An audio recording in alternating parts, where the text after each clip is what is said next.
ఇక health care facility తీసుకుంటే నిన్ననే చూసాం, జగన్మోహన్ రెడ్డి గారి ప్రభుత్వం ఆరోగ్యాన్ని ప్రతి ఇంటి దగ్గరికి తీసుకువెళ్ళాలని ఫ్యామిలీ డాక్టర్ కాన్సెప్ట్తో పనిచేసింది.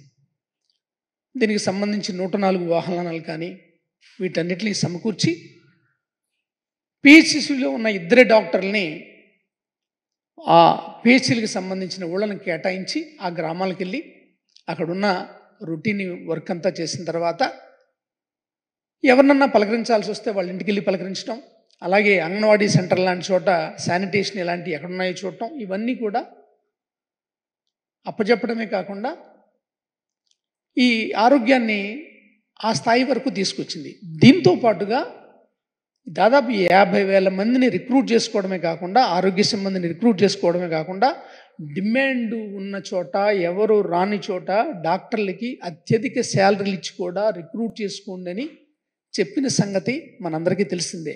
రిక్రూట్ చేసిన సంగతి కూడా తెలిసిందే. ఇలాంటి పరిస్థితుల్లో పోయినసారి స్పెషలిస్ట్ డాక్టర్లను రిక్రూట్ చేసుకున్నాం. వీళ్ళకి ఒక షెడ్యూల్ ఇచ్చి ప్రతిరోజు 2 గంటలు ఒక పిహెచ్సిలో, 2 గంటలు ఒక పిహెచ్సిలో పనిచేసే విధంగా రిక్రూట్ చేసుకున్నాం మనం. వివిధ విభాగాలకు చెందిన వాళ్ళు, డెర్మటాలజీ కావచ్చు, ఈఎన్టీ కావచ్చు, జనరల్ సర్జరీ కావచ్చు, జనరల్ మెడిసిన్ కావచ్చు, ఆర్థోపెడిక్స్ కావచ్చు, గైనకాలజీ కావచ్చు, ఇలాంటి వాళ్ళని, పీడియాట్రిక్స్. ఇప్పుడు వీళ్ళందరినీ తొలగించారు.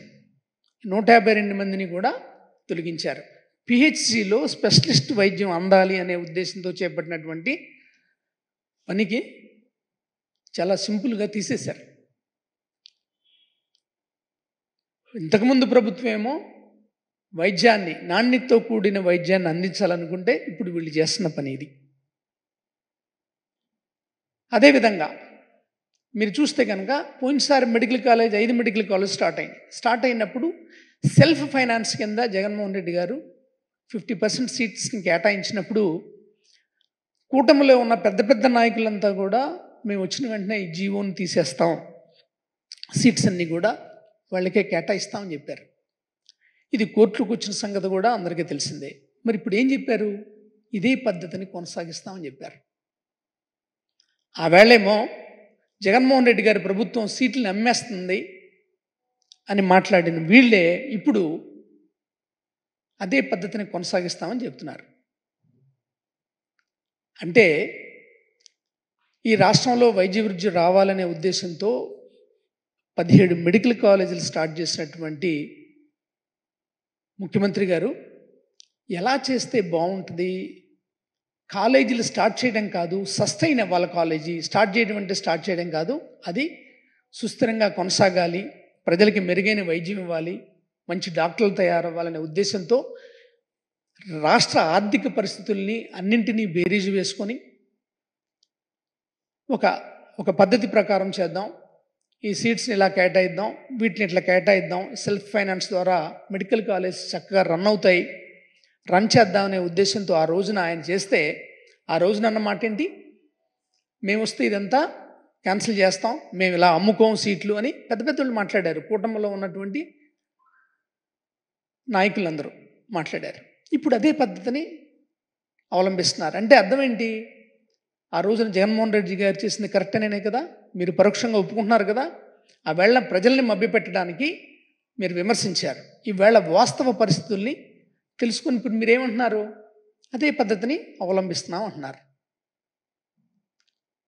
అందుకనే ఒక ప్రభుత్వం ఏర్పడినప్పుడు గత ప్రభుత్వం ఏం చేసింది, ఎందుకు చేసింది అనేది ఆలోచించాలా. అసలు ఈ పని మీరు ఎప్పుడు చేసి ఉండాలా? ప్రతిపక్షంగా ఉన్నప్పుడే చేసి ఉండాలి, ఎందుకు ఇట్లా చేస్తున్నారని. కానీ రాజకీయ కోణాలతో ఆవేళ విమర్శించారు. సెల్ఫ్ ఫైనాన్స్ అనేది జగన్మోహన్ రెడ్డి గారి ప్రభుత్వం అమ్మేస్తున్న సీట్లని. ఇప్పుడు వాస్తవ పరిస్థితిని తెలుసుకున్నారు కాబట్టే మీరు ఆయన మాటనే, ఆయన పద్ధతినే అంగీకరిస్తున్నట్టుగా చెప్పకనే చెప్పినట్టు క్లియర్గా తెలుస్తోంది. అలాగే ఈ సంవత్సరం 5 మెడికల్ కాలేజీలు స్టార్ట్ చేయాలని, ఆ 5 మెడికల్ కాలేజీలకు సంబంధించినటువంటి బేసిక్స్ ఇన్ఫ్రాస్ట్రక్చర్తో పాటు సిబ్బందిని కూడా రిక్రూట్ చేసుకుంటే, పోయినసారి నేషనల్ మెడికల్ కౌన్సిల్ వాళ్ళు వచ్చి చూసుకుని వెళ్ళిన తర్వాత కూడా ఇప్పుడు మీరు వాళ్ళు అనుమతులు ఇవ్వకపోతే దానికి సంబంధించిన చర్య ఏదైనా చేశారా, ఏదైనా చేయగలిగారా? 500 సీట్లు మన వాళ్ళకి వచ్చాయి కదా, 5 మెడికల్ కాలేజీలు స్టార్ట్ అయ్యాయి కదా, మార్కాపురం కావచ్చు, పులివెందులు కావచ్చు, పాడేరు కావచ్చు, ఆదోని కావచ్చు, ఈ ప్రజలకు అందుబాటులో వచ్చేది కదా. మెడికల్ కాలేజ్ సీట్లు వచ్చాయి, ప్రజలకి వైద్యం కూడా అందుబాటులోకి వచ్చేది. జగన్మోహన్ రెడ్డి గారు స్టార్ట్ చేసిన మెడికల్ కాలేజీలు స్టార్ట్ అవుతాయనా, లేకపోతే అసలు ఈ ప్రజల మీద మీకు కోపమా? ఎవరు స్టార్ట్ చేస్తే ఏంటి? కాలేజీలు స్టార్ట్ చేయాలా, సీట్లు రావాలా, వైద్యం అందించాలా. అలాగే ఈ రాష్ట్రంలో తెలుగుదేశం ప్రభుత్వంలో ఒక్క గవర్నమెంట్ మెడికల్ కాలేజ్ అయినా స్టార్ట్ అయిందా? తెలుగుదేశం ప్రభుత్వం ఏర్పడిన దగ్గర నుంచి ఒక్క మెడికల్ కాలేజ్ అయినా స్టార్ట్ అయిందా? స్టార్ట్ చేశారా? మీ హయాంలోనే 12 ప్రైవేట్ మెడికల్ కాలేజీలు వచ్చినాయి. అదే రాజశేఖర రెడ్డి గారు ఉన్నప్పుడు 3 ఏరియాల్లో మెడికల్ కాలేజెస్ వచ్చినాయి. జగన్మోహన్ రెడ్డి గారు ఉన్నప్పుడు 5 మెడికల్ కాలేజెస్ స్టార్ట్ అయినాయి. 5 మెడికల్ కాలేజీలు స్టార్ట్ అవ్వడానికి సిద్ధంగా ఉన్నాయి. 7 మెడికల్ కాలేజీలు ఖచ్చితంగా స్టార్ట్ చేద్దామనే ఉద్దేశంతో పనంతా పూర్తవుతున్న సంగతి కూడా అందరికీ తెలిసిందే. ప్రజల ఆరోగ్యం పట్ల, ప్రజల వైద్య విద్య పట్ల మీకున్న చిత్తశుద్ధి ఇప్పుడే క్లియర్గా తెలుస్తుంది, క్రిస్టల్ క్లియర్గా తెలుస్తోంది. ఈ రాష్ట్రం హెల్త్కి ఒక కేర్ ఆఫ్గా ఉండాలి, ప్రజల ఆరోగ్యానికి అన్ని విధాలా బాగుండాలనే ఉద్దేశంతో చేపట్టినటువంటి పనులు ఇవన్నీ. వైద్య రంగం పట్ల జగన్మోహన్ రెడ్డి గారు చేసినటువంటి పనులు ఇవి. ఇందులో లోపాలు ఉంటే ఎత్తి చూపండి, కరెక్ట్ చేయండి, ప్రజలకి నాణ్యమైనటువంటి వైద్యాన్ని అందచేయండి. మీకు చిన్న ఉదాహరణ తెలియజేస్తా. ఎన్టీఆర్ జిల్లాలో 100 పడకల ఆసుపత్రి లేదు. సీఎం గారితో మాట్లాడి నందిగామ నియోజకవర్గం హైవే మీద ఉంది, మాకు 100 బెడెడ్ హాస్పిటల్ ఇస్తే బాగుంటుంది అని చెప్పి ఆయన ఒప్పించి శాంక్షన్ చేయించుకున్నాం. శాంక్షన్ చేయించుకున్న తర్వాత ఉన్న హాస్పిటల్లో కట్టడానికి స్థలం లేదు కాబట్టి 5 ఎకరాలు కావాలని అధికారులు అడిగారు. కాబట్టి అధికారులు ఎక్వైర్ చేసే లోపలనే 100 బెడెడ్ హాస్పిటల్ స్టాఫ్ని అంతా రిక్రూట్ చేసింది. అంటే 100 పడకల ఆసుపత్రిని జగన్మోహన్ రెడ్డి గారు నందిగామకి మాకు శాంక్షన్ చేశారు. కట్టకపోవడానికి కారణం ల్యాండ్ సరిపోకపోవడమే. ఇలాంటి దాన్ని కూడా స్థానిక శాసనసభ్యులు అసలు లేని 100 పడకల హాస్పిటల్ అంటున్నారు. అంటే వాళ్ళ దృక్పథం 2 సంవత్సరాల క్రితమే 100 పడకల హాస్పిటల్ స్టార్ట్ అయింది, ఇక్కడ నడుస్తుంది, స్టాఫ్ కూడా వచ్చారు, అందరూ ఉన్నారనే సంగతి కూడా తెలియకుండా లేని 100 పడకల ఆసుపత్రి అని మాట్లాడుతున్నారు. ఇది మీకు ఎందుకు చెప్పానంటే, అసలు రాష్ట్రంలో వైద్యానికి సంబంధించి హాస్పిటల్స్ కానీ, ప్రైమరీ హెల్త్ సెంటర్స్ కానీ, ఏరియా హాస్పిటల్స్ కానీ జగన్మోహన్ రెడ్డి గారి ప్రభుత్వంలో ఏ విధంగా పరిణామం చెందాయి, వైద్యం అనేది ఎంత దగ్గరగా వచ్చింది, ఆరోగ్యశ్రీ చేయించుకుని ఇంటికి వస్తే నెక్స్ట్ ఫ్యామిలీ డాక్టర్ వచ్చి పలకరించే స్థాయికి వచ్చింది ఇది ఆరోగ్యం.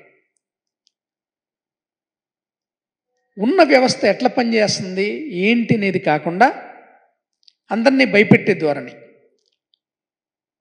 రాజకీయ నాయకుల్ని, ప్రభుత్వ యంత్రాంగాన్ని కూడా ఈ అధికారి అట్లా చేశాడు, అధికారులు మనకు అనుగుణంగా చేస్తారు, ప్రజలకి మేలుకరంగా అనుగుణంగా. అంటే ప్రజలకి ఏది మంచిది అయితే అది మనం చెప్పినప్పుడు చేస్తారు.